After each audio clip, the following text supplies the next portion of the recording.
What is TensorFlow? It's a Python library made by Google to build AI programs for many use cases. For example, if you want to build uh, use case like image analytics, text analytics, this library will help you to build it very easily. So, what is the reason behind it? The reason is that within this TensorFlow package, there are many functions which are pre-built for you. For example, the functions like convolution, 3D matrices, loss functions, and all this kind of very complex to understand, which is having very solid or deep mathematical principles, are all available through this API package, and you can easily install this using just one line of code, like pip install TensorFlow. I am Vishnu here, and welcome to my YouTube channel. So, in this remaining video, I will show you how to become a certified in TensorFlow. In this next portion of this video, I will walk you through this handbook of TensorFlow, which explains in step by step what are the needs or what you should learn to become to pass this exam. So we will go through step by step. The first one is skill checklist. So before even moving to what you should learn, you should know that this version is on 2.x or 2.0. You might have learned about 1.15 or 1.14 versions of TensorFlow, but here it is specifically on 2.x or 2.1 or 2.0. As the first skill set, you should should know about in-depth about TensorFlow API. What it means here is that the exam expects you to know about how to debug, investigate, and solve the error messages from the TensorFlow API. And you should be able to run or program this in PyCharm IDE and not in Jupyter. You might have learned ML or deep learning in Jupyter Notebook, but this exam expects you to run the Python programs in PyCharm. That's a major difference here. It is mentioned here very clearly, so be very careful about this point. The second one is about how you can build and train a neural network model using TensorFlow. So here it is more about the principles behind ML and deep learning. For example, as a case study, you should be able to have an end-to-end scenario here. For example, how to get the data from multiple formats.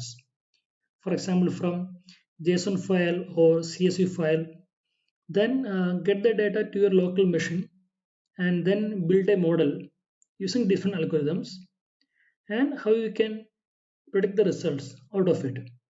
But the problem happens here is that once you get the results, you should be able to infer it properly.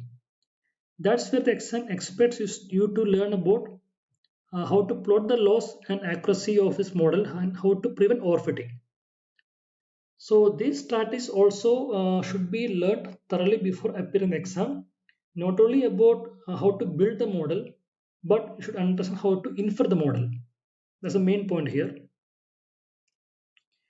The other thing is pre-trained models or transfer learning, like AlexNet, MobileNet, GoogleNet.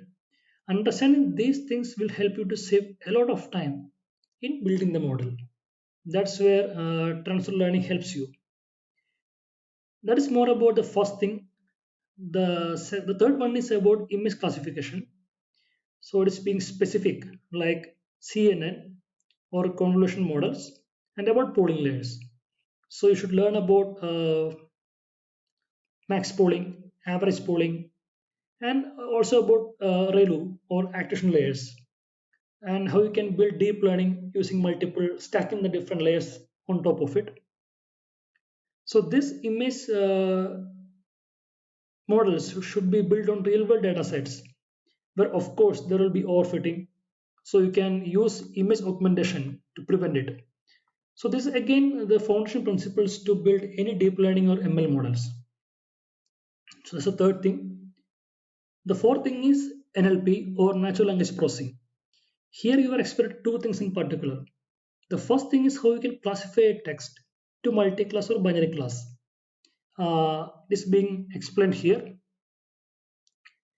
The second thing is how you can predict a text model using LSTM or RNN architectures, long short time memories. That is more about NLP here. The fifth one is time series. Here it is more about how we can predict the next data points using TensorFlow models.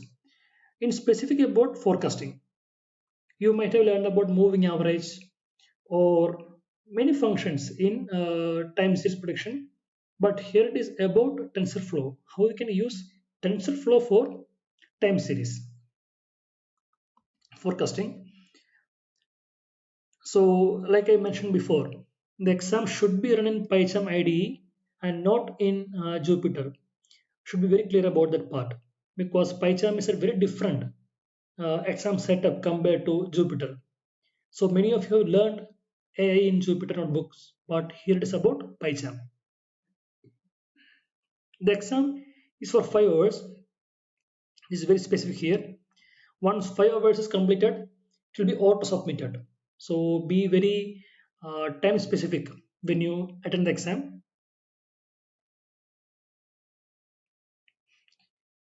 Then, as an eligibility, you must be an individual by having a valid ID. You can have anything here, passport or any government issued ID card to appear for the exam. And there is no need to go to any exam centers. It is completely through online and you can click here and apply for it. The one-time fee payment is around 100 USD. Should appear for the exam within 6 months after paying the amount.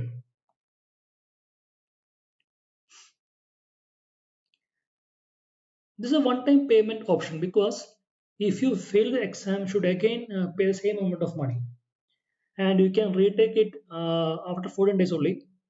Then, if you again fail, you should again pay the money, then take the exam after 2 months. That is the rules being laid out here. The very good thing here is that the validity of the certificate. Once you clear the exam, hopefully, then you have 36 months as a validity. So almost 3 years. So I will say it's a great investment in the digital skill set side for a very high in demand job skill. So I hope you understand this handbook and you can prepare this step by step. This might take 2 months to prepare to understand maybe in 2 weeks about TensorFlow API.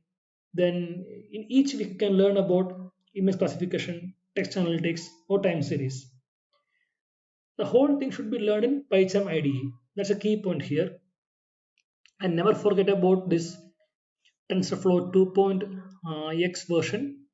You might be installing 1.x in your environment, but always go for 2.x. That is highlighted here. So if there is any doubts for you about the exam, please drop a comment. I will answer it. Then stay tuned. Bye.